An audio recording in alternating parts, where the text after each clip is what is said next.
Hey everybody, this is Publishing Disrupted Podcast, and I'm editor Mick Silva.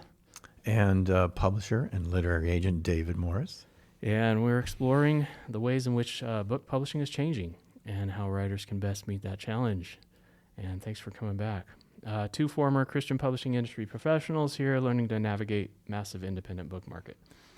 And if that's you, or if you're even just interested in that, this is the podcast for you. Mm-hmm. Many recent changes in the industry that we talk about. And, sometimes we're talking about disruptions that are happening to us, and sometimes we're the disruptors. Mm-hmm. So we're kind of, equal opportunity here. So, yeah. Thanks for being here. What's been new in your life? We were kind of riffing a little bit before we started. We both feel tired. I mean, actually, yeah, right. There's so many details in book publishing, honestly, from editing words to putting books together and design and marketing. There's so many details, no matter where you are in it. Let's see. On the agenting side, Hyponymous Literary. It's been some exciting things going on. We added Audrey Claire Farley to the team, and then just recently Ivy Zeller to the team. You can learn more about both of them at hyponymous.com. Just you'll figure out the spelling. I won't try to spell it right now. And then we have one more person to announce soon as well. Cool. Right on. And it's great for me. 4 agents. That's I mean, it's not like we have a lot of authors. That's not the point, though. The point is it feels really creative. That's the main thing I keep saying about it, because these are all very different people. Yes. And not your typical literary agent types, but they all have traction and understanding from one perspective or another in publishing. And it gives me the opportunity to, coach and guide, which is just great, because you take it when you've been in publishing for so long, you take it for granted what you know. And even though I might not be using certain knowledge at some of the time, but things come up in this work in particular, where it's like, well, this is what that is. And I'm like, whoa, I didn't even know I knew that. Right, where'd that come from? Haven't used that in a while. So they're learning as they grow, and I have a very liberal policy about what they might want to do if they ever want to leave. I'm just happy to mentor people for a while, and that's just cool. I'm really excited about that. Yeah. And then over on the Lake Drive side, we've had Catherine Spearing's book came out. Super excited. 1,000 Tiny Paper Cuts. I can finally finish reading it. Subtle, insidious nature of spiritual abuse and life on the other side. Yes. That's gotten off to a great start. Doing all the things surrounding getting books out there in this sort of a subset of our world. Right. And trying to inhabit that. Yeah. Well, and then you got your own blog, and you have I saw something from Becky Garrison recently that you did. It was maybe an excerpt. Spiritual narcissism. Yeah. So lots of stuff to kind of check out there. I mean, I've gotten better at video editing too.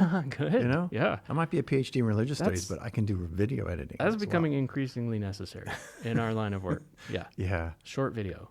I think we're doing some good posts on Lake Drive, and I'm looking forward to even bringing some things from the archive, some of our other our other books. We've got all these video interviews on our YouTube channel. Oh yeah. And I'm hoping to bring some of that back. Right. Yeah. Like Zoom calls that you've done and recorded. Mm-hmm. Yeah. People were asking if we're ever going to do a video of this, and we've done. Well, you did the one last week with Rohadi, because that was discussion we had, and that was fun, but that was on Zoom. Right. But I'm wondering how we would even do it here, because we're at the library, and we'd have to get a camera. Yeah, have to get a Go camera or something. Yeah, maybe. Whatever they're called. That could be fun too. Yeah, and someone has to edit it, but we could no just way. do bare bones. We're not editing this. Yeah, we're just putting it up. Don't expect polished Don't expect everything's perfect, and it's not a reflection that we don't publish good ideas. Well, and also, yeah, it's just like sometimes we're riffing and we're coming up with stuff that, like you said, we haven't talked about for a long time. Right. But I mean, that's knowledge that you've had and you want to share it. And that's like the main reason I'm doing this, I guess, just personally. So there's just a lot of stuff that's left on the table if I'm just coaching or just editing, or like for you, just publishing. Right. Like knowledge that kind of goes deeper. And we'd like to talk about culture. Yeah. And like spiritual abuse and like the effects of this. And today, like I sent you an article, it's a Substack post. Laura McGrath had a kind of quick take on some recent research that talks about genre and avid readers and how they tend to be pretty omnivorous in their reading tastes and what they go toward. But I mean, the question was asked, like, how do you find the books that you read? Like, where are you finding this? And a lot of the just sort of anecdotal stuff is always word of mouth. And it still holds true that most of the time people will say it's from a recommendation from a friend. Right. Word of mouth is still the biggest. You were hearing about this book so much you just had to go get it. Whatever it is, it's usually that you've just heard about it. And that doesn't negate the importance of, like we were saying, advertising, short video, even to like promote things. I mean, you might hear an author talk about the book and you go, oh, that sounds good. I want to go get it. But media influencers. Yeah. I mean, there's so many myriad ways. And it's a very important question, obviously, in book publishing. But like, even she drills into the research a little bit, even as you drill down on genre and these groupings of books, what type of readers are we talking about? They tend to fall apart because people read cross-genre. Right. And the research shows the more people read, the more likely they are to read pretty widely. Yep. And I mean, obviously, if you read a lot of books, it's not going to be all in the same genre. Right. With the exception of hardcore romance readers, it sounded like, at least from this research. Yeah. Right. Which I don't know. I mean, I have all kinds of prejudices about people who just stay in one genre, but kind of might want to branch out once in a while. Implicit prejudices. Yeah. Well, in romance and science fiction fantasy, right? Those are the two that kind of like become isolated. And yet she even points out, like within the research, there's even some broadness to those genres. Right. Because there's like speculative. Right. Or there's even romance that's like historical or contemporary. Right. Frankly, you and I should be reading more romances. I mean, have you read a romance in a long time? I have not. Yeah. I have. It's been a while. I mean, I kind of like to read them for work. The Cross. Did you really? Yeah. For what job? Just working in religious publishing. There's really? A lot of you did historical romances. Historical, yeah. Christian romances. Yep, Christian romances. That's usually everybody gets saved at the end. Everybody gets saved. Nobody takes their clothes off. It's always very kind of chaste, right? People are taking their clothes off elsewhere? Oh my gosh. So this is like, I'm going to get in trouble, but like, I mean, it's girl porn basically. Like there's a lot of, like my wife will say that. Oh, that's her term, not yours. Yeah, no, okay. I'm disavowing any notion of that. But I mean, it's very difficult to find, some books that are outside of that kind of like cultural, right. I don't know, we can say ghetto, but like you tend to stay within your genre if you like a certain type of read. And I do that too. Right. I tend to like the sort of speculative genre. And sometimes that skews into science fiction fantasy, I suppose, or even thriller. There's this great book, Dark Matter. I think it has it's either on Netflix or Apple or something. A movie, yeah. Yeah, there's like a series on it. But like, it's got a speculative premise, but then it goes into maybe true crime or thriller or even romance. I mean, when you say speculative premise, define. Speculative premise like a what if, Yeah. What if there were multi-universes and you open a door and you can go to a different universe or something. Or meet yourself in another form or something. I mean, there's so many different ways that you could start a book with a premise like that. Right. And then it turns into being more of like, say, genre of history. Yep. Because it's not contemporary, or genre of romance because it's all about him finding his lost love or whatever. So maybe that's a more overarching category, like speculative premise writing. And it's one of the difficulties we had in publishing. That could lead you into different genres. Right. Like, how do you categorize this? It's a literary technique. Yeah. As much as it might be a genre. And so to bring this down to like the publishing level, on the back of the book, typically to categorize this thing, usually people will have either a BISAC code or something that says, this is speculative and romance. Right. So people will find it in both categories. Presumably. Depending. Wherever they actually use categories. Sure, yeah, depending on the bookstore and the owner. But even at Amazon, you'll see it in different categories when you look up the book. And sometimes that's helpful.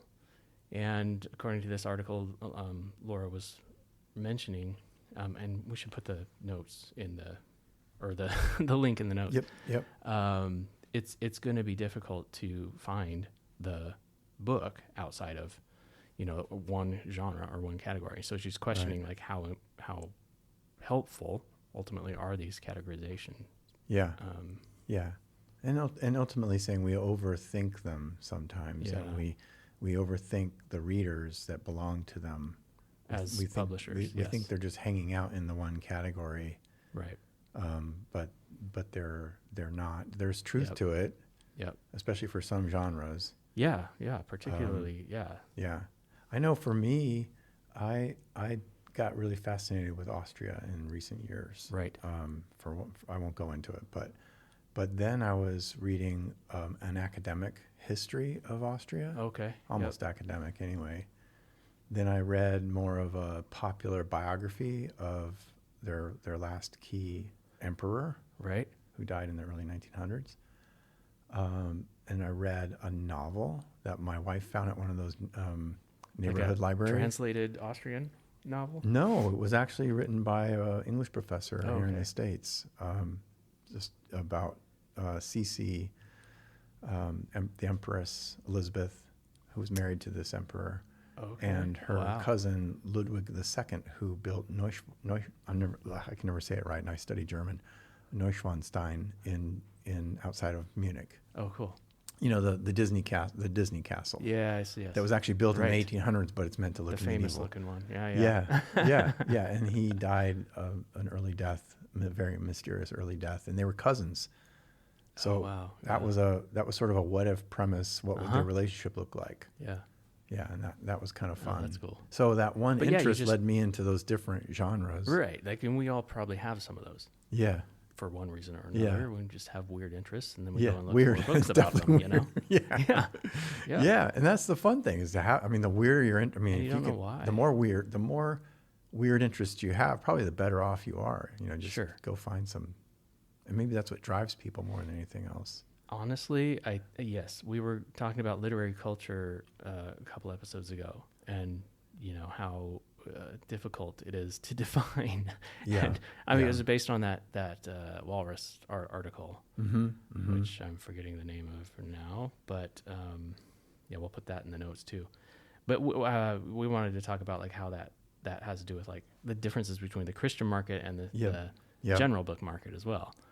Was it in that article, that the one that you were circulating just now, the McGrath article about highbrow and lowbrow? Yes. Is that where she talked about that? And then middlebrow. Yeah, exactly. Yeah, that I thought was I think that's actually really good language. Yeah. Because there is a sort of educated elite highbrowness to a lot of broad market publishing. Right. Yep. And then there's the lowbrow would be more like the genre romance fiction. Right. No offense intended.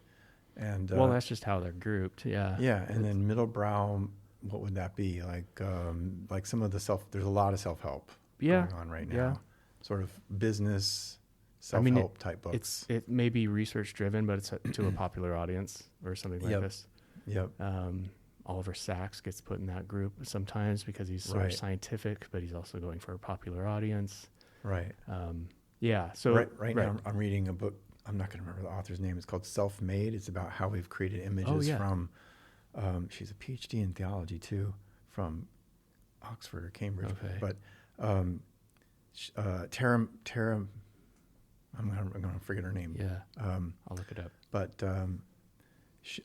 that feels that's going from like the Enlightenment era where she's tracking right, and anecdotally writing about historical figures who have artists in particular who've learned to paint themselves and to present their own image, all the way to the Kardashians, and today with social media and what that all means about performance and self versus other, self versus the divine. But that's very highbrow. Reading that book, it's like, I don't even know if I can hang in there with this person who's very educated, clearly pulling out some things that she spent a lot of time on, no doubt. Yeah. But super conceptual kind of discussion, right? Yeah. Or even philosophical. A lot of historical references that might seem common to some, but for most people, no. Yes. And right, it's going to be difficult for a lot of people to relate to, maybe. So that would be in it. Like, what category of bookshelf would that be? Yeah, right. That's a great question. Yeah. That's definitely feels like a genre-defying book. Yeah. Maybe it's culture, sociology.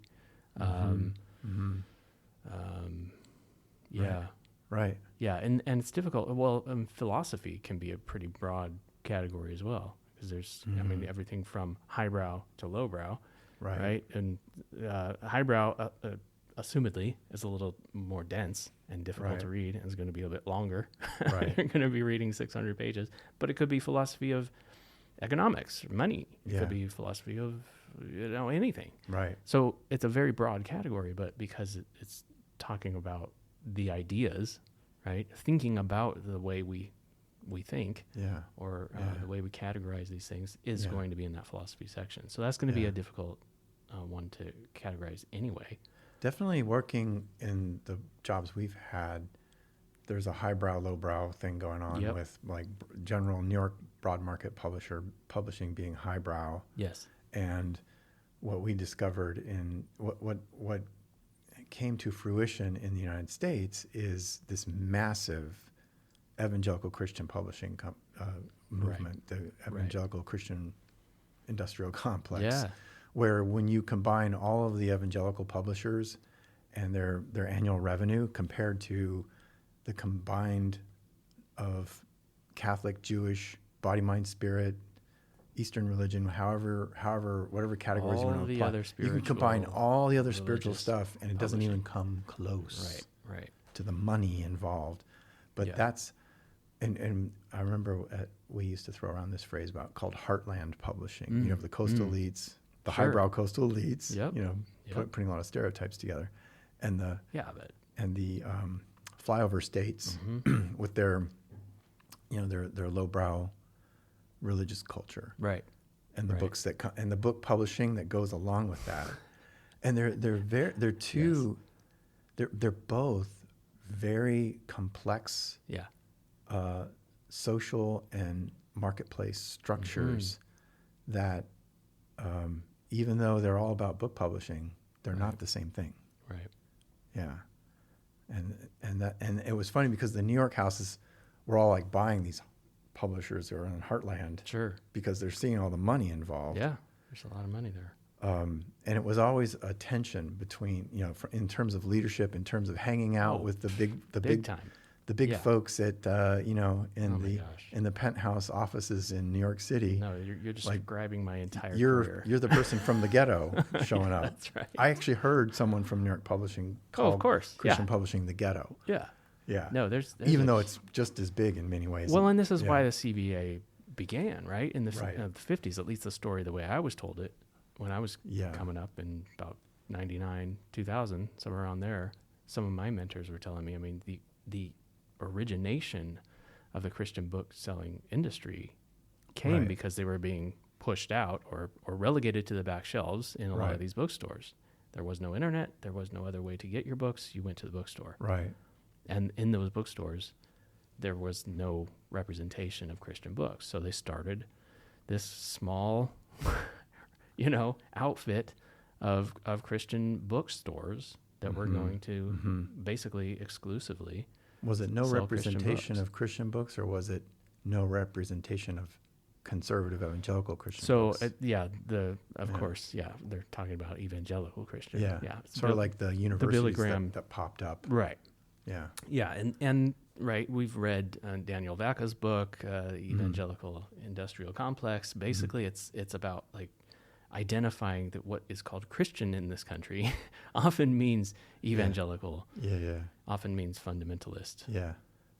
And exclusive, basically. And so it started with this idea that we're going to, have fair play for Christian books. Yeah. And then it quickly became something that was even, maybe not as big as the general market, but certainly very valuable. Right. And so a lot of the general market publishers saw that around 80s, 90s, even 2000s, and started buying up the Christian books. And I think what's interesting, we both have had experience with authors, particularly those in the evangelical conservative complex, who want to be in the New York space. Right. Oh, yeah. And it's always a little bit mind-bending. Yeah. When that goes on. I think they're doing it for legitimacy. Mm-hmm. There's a lot of reasons. Credibility. It's part of the legitimizing sort of spreading the gospel narrative, the greatest commandment. Yeah. Well, actually, no. What is it called? The Great Commission. Great Commission. Yeah, which is not the greatest commandment, folks. It's the Great Commission. It's something. Which I always else. tell people, like when I was first starting out, we were talking about crossover books and how that was something of a mission that they had to take the Christian idea. Never really happened. Put it into general market. Like I would just say, don't do that. That's just not. Yeah. That's not a good idea. It creates the facade or the illusion that it's working. But it's still the same audience, by and large, that's buying that particular book. Like Tim Keller published with Penguin, but it was still, still Christians buying. And he book. probably would have had more success if he was with a Christian question. publisher, right? Probably because they actually have the sales teams that know where the Christian bookstores live.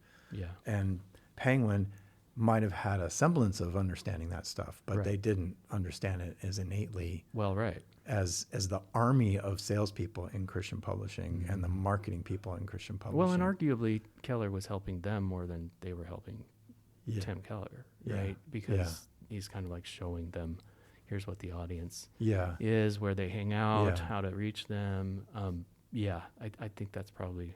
And eventually they made Waterbrook. That was that's Random correct. House, not Penguin, but at the time now it's Penguin. Let's make our own Christian publishing house, and that's how Waterbrook came about. Yeah. Yep.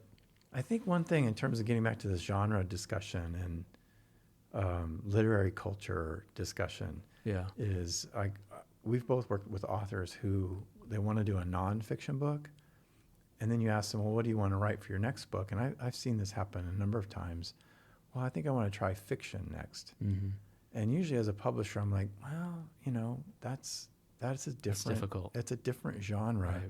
Right. I have some direct experience with a very major author in the evangelical nonfiction book space tried to write fiction. Yeah. And it did not go well. Right. At least defined by the fact that everybody, including the agent and the publisher and the author, expected that author to get a giant advance commensurate with the nonfiction. Right. Yeah. No, and it didn't work. Financially, it was a disaster. Right.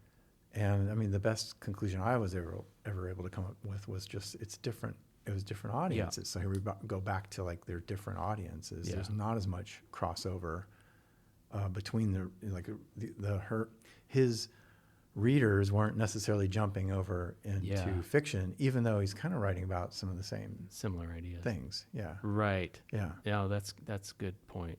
I would say too, I've seen it work where a nonfiction author gets approached by a fiction author maybe, and then they write it together. Right. They write a novel together. Right. That happens a lot. Yep.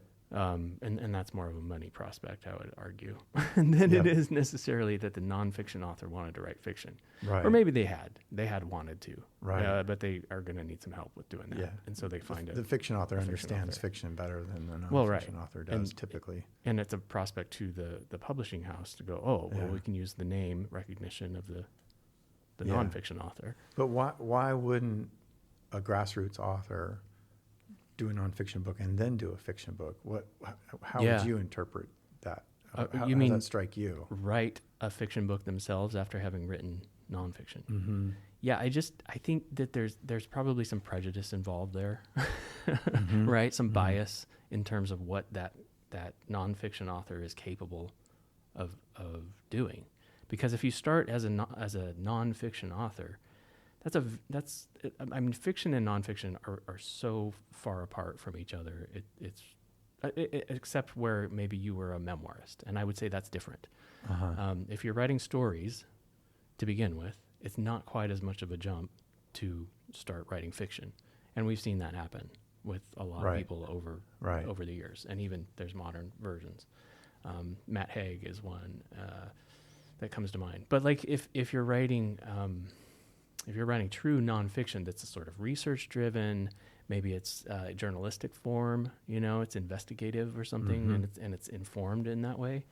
That has a storytelling aspect to it, but it's not a story from beginning to end, and that's a much different beast to try to wrangle. But now you're talking about it in the sense of, do you have the skills transferable from nonfiction to fiction? So that's one thing. I think the bias is there against that in publishing. In publishing, that you can make that leap from nonfiction to writing fiction. Right, I would agree. And I don't know that it's untrue. Right. I think in many cases it probably is true. Yeah. But I think that bias exists, and that's probably one of the major reasons that doesn't work. Happen as much. Yeah. Yeah. Publishing and I agree with that. I feel like there are examples. They're very rare examples where fiction works to a nonfiction audience. Mm-hmm. I'm thinking of Ian Morgan Cron's book on. I always come back to that one. Oh, is it the Chasing Francis? Yeah, book? that book, and then like The Shack is a fiction, is a novel that I think appealed to a lot of. See, I would argue, though, those aren't true novels. They're sort of... Yeah. I mean, what are they? They're dressed up as a novel, as a story. I mean, this is pejorative, but like... it's an allegory. It's meant to be nonfiction. It's meant to be teaching fiction, shall we say. Maybe that's a way to say it. Because there's teaching memoirs as well. Yeah. Right? It's not really about the story. It's really about what the takeaway is.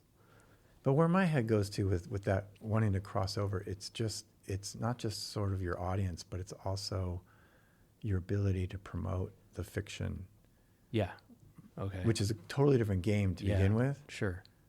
But if you're out there promoting your nonfiction with a certain message, an argument, a topic, you're going to be in front of certain audiences, whether it's online or in person. Right. Yes. And that doesn't, and getting into, like, let's say you even want to write into a certain genre, that's just going to be very different. Yep. Now, it all might be fine if you've got 100,000 Instagram followers. Who cares? Do it. But and that actually is great. Yeah. But I think that's, I think that in some fiction, though, let's say it's Tom Clancy or someone like this who's writing pretty detailed stuff, like the sale prospect, I guess, as a nonfiction writer is going to be your experience or your expertise. You're standing upon this bio that you have that says you're an expert in this topic, and that's why you have this book, and that's why people read it. For a fiction author, I think that only works if, like I said, you're sort of standing upon your knowledge or your expertise about military warships or the history of Scotland, or it's like there's some sort of expertise that you're putting into your fiction that people are going there for. It's not necessarily for the story. Yeah. This is interesting because I do think we talked about highbrow and lowbrow. There's even that comes into play here as well. I think in some publishing circles I've been in, and maybe it's more true in general market even than Christian, where you're giving, as a publisher, more clout and respect to the nonfiction author who's an expert than the fiction author who's an expert in their field, because fiction is a story, and they're a dime a dozen, and you could find anyone to write that. Right. It seems as though there's a little bit of if you write fiction, it becomes automatically this sort of money grab or even just popularity grab that then immediately signifies lowbrow to a lot of the publishers. And I think that's part of the bias that we're talking about. I struggle with understanding marketing fiction.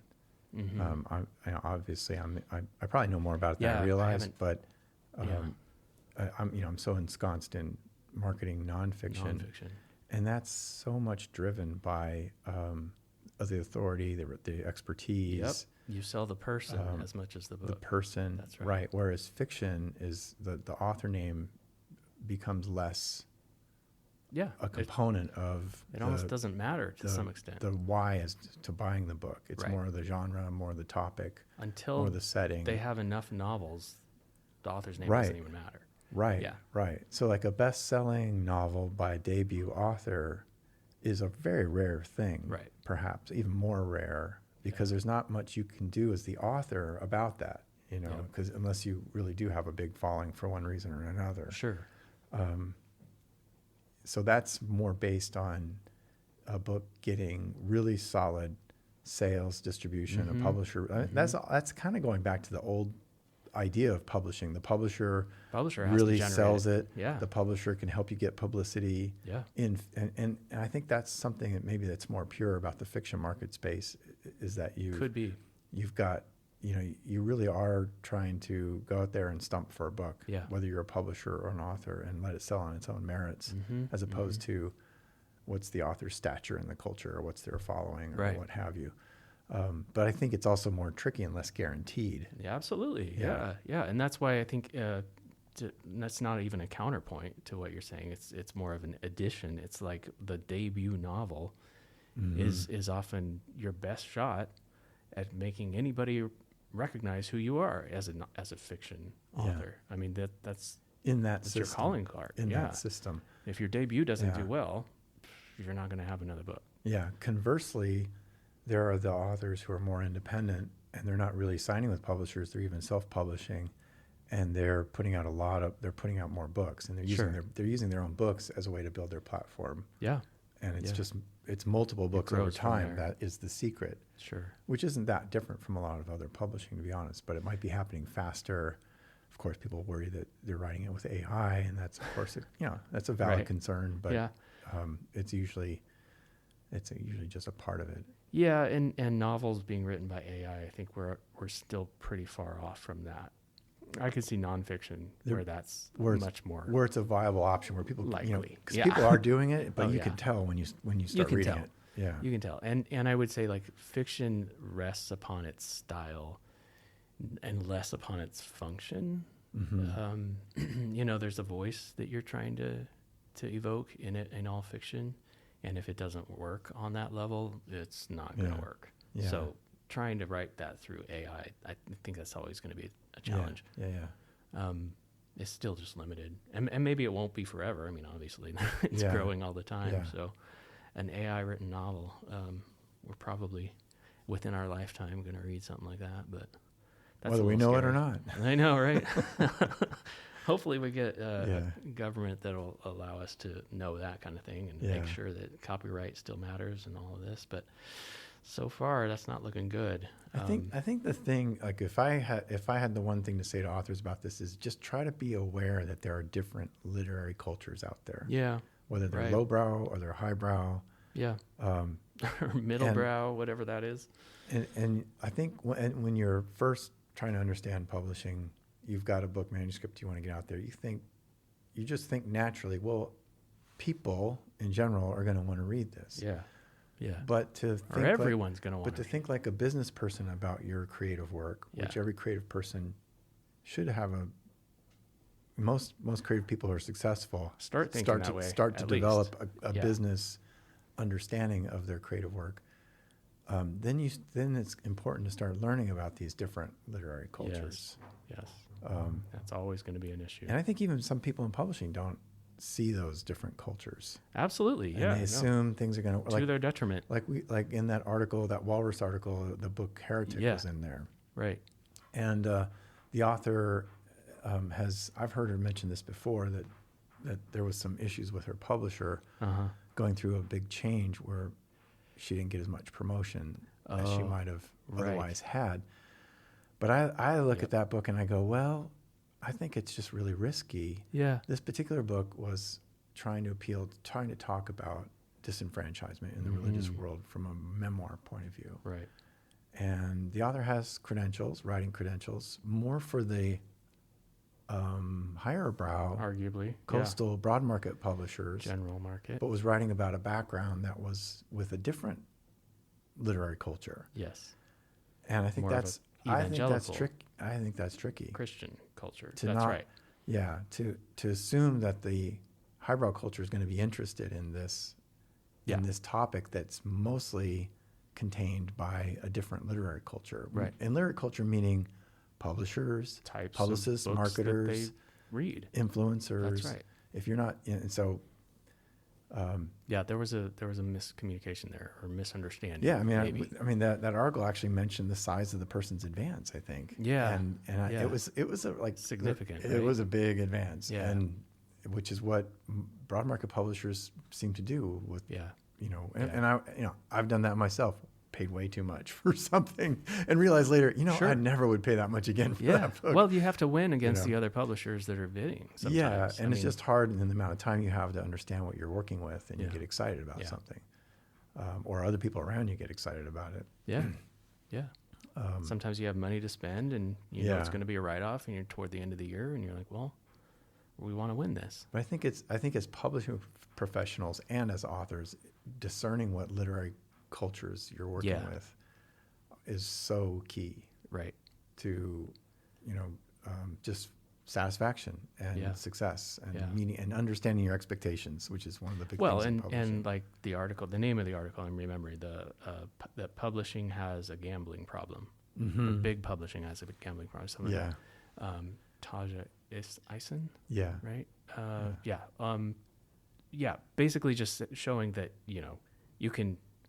If you're aware of lowbrow, highbrow, middlebrow, you can at least avoid some of the gambling problem that you're going to run into. I mean, typically what you're seeing is all of these huge advanced books don't earn out, and then you're left with an author who can't get another book. Right. And I've told so many authors this before, kind of behind the agent's back. This is not going to do me any favors, but I'm going to share it anyway. Yeah. Do not take a giant advance on your first book. Right. Like just argue it down, because honestly, if you don't make that money back, you're not getting a second book. Right. And the best definition of success for an author is whether or not their book actually earns royalties in the big picture, not what the advance is. Exactly. And that's over the first year. Typically, if that book cannot earn out what was paid on it for the first year, that's the longest it's going to be given. And sometimes it's less than that. 6 months is often how much they're going to be looking at. You're not getting another book or another book deal, excuse me. So just to be aware of the economics of that, but also like you said, the literary culture that you're appealing to. Yeah. I do think lowbrow, highbrow is probably most useful. Yeah. If you can think in terms of that. Without judgment. No, right. Yeah. I really Either way. I mean, we're both sort highbrow of this way, right? could be pretty judgy about highbrow, that's for sure. I've been a judger of highbrow for sure. Yeah. But then highbrow judges lowbrow, of course, and we know this. So condescending I think goes down to lowbrow. We're trying to sort of bridge those gaps, I guess, in some ways. Maybe we're both middlebrow and we don't realize it. We should understand what middlebrow is. Maybe we need another episode. Yeah. Or maybe they're just definitions of part realities and temptations rather than the whole person who might live within any one of those. Well, right. Yeah. And that's where I wanted to get into. So we do need another episode, because I want to talk about your other article where you're talking about, how we group things and like community, where we're going. I mean, because we want to talk in terms of like the spiritual audience or a spiritually interested audience. Right. And how do we create culture? Yeah. Right. A literary culture around sort of deconstruction and spiritual diversity, let's say. Right. For lack of a better term. Yeah. So a literary culture around this culture. Right. Yeah. And I think your takeaway in that article that you wrote on your blog, your most recent blog post, I'm going to put that as our third link here, so people need to check it out. Yeah. But your takeaway, at least for me, was that community is difficult, but we need to be extending respect for other people's points of view. Right. And if we can just have a bigger table, we can have a wider conversation. and maybe the community, the elusive community we feel like we're always chasing. Right. Yeah. Right. I think you used the term religious universalism. Uh-huh. And I was like, wow, Yeah. that sounds really good. Which doesn't mean everybody believes the same thing. It Right. means everybody respects each other's and embraces and even explores the differences while maintaining their own tradition as well. Right. And it all mixes together, yeah, but there's still always going to be differences. Yes. Yeah. Holding on to the one Yeah. while reaching out for the other, right? Right. It's a both and kind of situation. And to me, that's what the takeaway, like belonging, community, right? Mm-hmm. All these connection, all these watchwords that we have, that's where that's found. Yeah. Is in respect, Right. For other people's points Right. of view. And if you can't do that at a very basic level, Right. I don't know. I mean, most Right. avid readers that I know are able to do that. Yeah. They can read highbrow. They can read lowbrow. Yeah. They're not judging it necessarily. They're just getting what they can from it. To me, it also brings up the phrase imagined community. The community doesn't have to be you actually hanging around with people. It could be imagined community. Like we all kind of, these are the ideals we aspire to, but we're kind of impoverished in both. Mm-hmm. Or we're impoverished in one, we have too much of the other.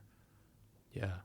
We don't have enough imagined community, universal That's imagined great. community. Right. And we have our sub-communities that we don't want to give up. And you're right. I mean, this is getting into what we could explore next time, but like, typically we're trying to hold on to what we don't want more because we're really clear about that. Yeah. Then we are I'm trying not to that. Yeah. envision or even innovate Yeah. in what we do want Yeah. in terms of community and culture. To be continued. Yeah, this is great. This is great. Okay. Thanks for being here, everybody. We'll see you next time. Thank you.